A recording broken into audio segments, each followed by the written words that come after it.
My dear brothers and sisters, welcome to Science Dada. Class 12 এর অর্থাৎ third সেমিস্টারের chemistry syllabus নিয়ে আলোচনা করব। এই সেমিস্টারে তোমাদের কেমিস্ট্রির কোন কোন চ্যাপ্টার রয়েছে এবং কোন কোন চ্যাপ্টারে কত মার্কস রয়েছে সম্পূর্ণ আমরা দেখে নেব। ফার্স্ট চ্যাপ্টার রয়েছে লিকুইড স্টেট, তো এক্ষেত্রে তোমাদের মার্কস থাকবে 8। তো আমরা এই লিকুইড স্টেট অর্থাৎ তরল অবস্থার মধ্যে কী কী পড়বো, ইন্ট্রোডাকশন পড়বো, সলিবিলিটি অফ গ্যাসেস পড়বো, গ্যাসেস ইন লিকুইড, তারপর solid solution, vapour pressure and Raoult's law, এইসব জিনিস, তারপর কোয়াগুলেটিভ প্রপার্টি এগুলো পড়বো, তারপর relative lowering of vapour pressure, elevations of boiling point, depression of freezing point, osmotic pressure অর্থাৎ অবিশ্রবণ চাপ কী, এই সমস্ত বিপদ, তারপর হচ্ছে ভ্যান্ট অফ গুণক কী, এগুলো আমরা এই চ্যাপ্টারে পড়বো। এরপরে নেক্সট চ্যাপ্টার যেটা রয়েছে ইউনিট 2 অর্থাৎ পি ব্লক এলিমেন্টস।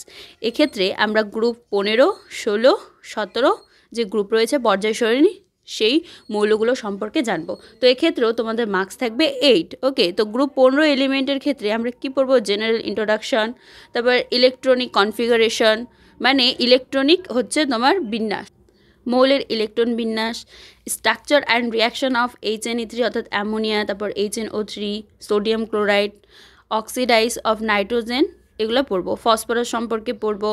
তারপর আরও যে মৌলগুলি রয়েছে যেমন হোয়াইট, রেড, ফসফরাস, এদের প্রিপারেশন সম্পর্কে, মানে এদের কীভাবে প্রস্তুত করা হয় এগুলো সম্পর্কে জানবো।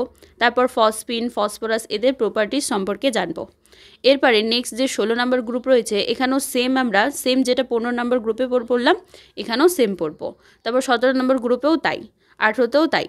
তাহলে এক্ষেত্রে আমাদের পি ব্লক যেটা রয়েছে এখানে মার্কস কত, 8।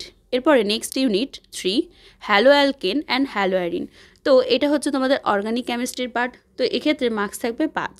তো এক্ষেত্রে আমরা প্রথমত পড়বো নোমেনক্লেচার, তারপর nature of C bond, X bond. X বলতে এখানে কি বোঝায়, যে হ্যালোজেন মৌল, ক্লোরিন, ব্রোমিন, আয়োডিন এগুলো হতে পারে, ঠিক আছে।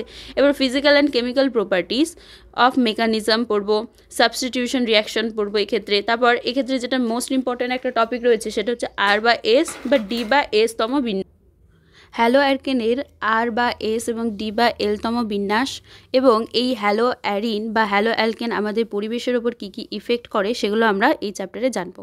এরপর নেক্সট ইউনিট 4 অ্যালকোহল, ফিনল এবং ইথার। তো এক্ষেত্রে তোমাদের মার্কস থাকবে 5। তো অ্যালকোহলের ক্ষেত্রেও আমরা সেম কী পড়বো, নোমেনক্লেচার পড়বো, মেথড অফ প্রিপারেশন অর্থাৎ কী করে আমরা অ্যালকোহল প্রস্তুত করব সেই ব্যাপারটা, physical and chemical properties, primary alcohol only অর্থাৎ প্রথম যে অ্যালকোহল রয়েছে সেই প্রাইমারি অ্যালকোহলের প্রিপারেশন বা প্রপার্টি সম্পর্কে জানবো, identification of primary, secondary and tertiary alcohol অর্থাৎ 1 ডিগ্রি, 2 ডিগ্রি, 3 ডিগ্রি অ্যালকোহলের সেম প্রিপারেশন, তারপর মেকানিজম, এই সমস্ত বিষয় আমরা এই চ্যাপ্টারে জানবো। ফেনলের ক্ষেত্রে same nomenclature, method of preparation, physical and chemical properties, acidic nature of phenol, তারপর electrophilic substitution reaction R use of phenol. আর ইথারের ক্ষেত্রে same nomenclature, method of preparation, physical and chemical properties of uses. এবার next unit 5 biomolecules. বায়োমলিকিউলসের ক্ষেত্রেও তোমাদের marks থাকবে 5। তো এক্ষেত্রে আমরা কার্বোহাইড্রেটের ক্লাসিফিকেশন পড়বো যেটা অ্যালডোজ আর কিটোজের মধ্যে পড়ে, তারপর মনোস্যাকারাইড, গ্লুকোজ আর ফ্রুক্টোজ পড়ে মনোস্যাকারাইডের মধ্যে, ডি বা এল কনফিগারেশন, তারপর ওজোনোলিসিস রিঅ্যাকশন, সুক্রোজের ক্ষেত্রে পলিস্যাকারাইড, স্টার্চ, সেলুলোজ। আর প্রোটিনের ক্ষেত্রে কী পড়বো, elementary idea of alpha amino acids, peptide bonds, তারপর হচ্ছে পলিপেপটাইড, স্ট্রাকচারস অফ প্রোটিনস অর্থাৎ প্রোটিনের কী স্ট্রাকচার রয়েছে, প্রাইমারি স্ট্রাকচার শুধুমাত্র পড়বো। তারপর হচ্ছে ডিন্যাচুরেশন অফ প্রোটিনস, এনজাইমস। আর নিউক্লিক অ্যাসিডের মধ্যে আমরা ডিএনএ আর আরএনএর ইন্ট্রোডাকশন আর হচ্ছে বেসিক কনসেপ্টগুলো জেনে নেব। এবার নেক্সট ইউনিট হচ্ছে 6 যেটার মধ্যে রয়েছে পলিমার। তো এক্ষেত্রে তোমাদের মার্কস থাকবে 4।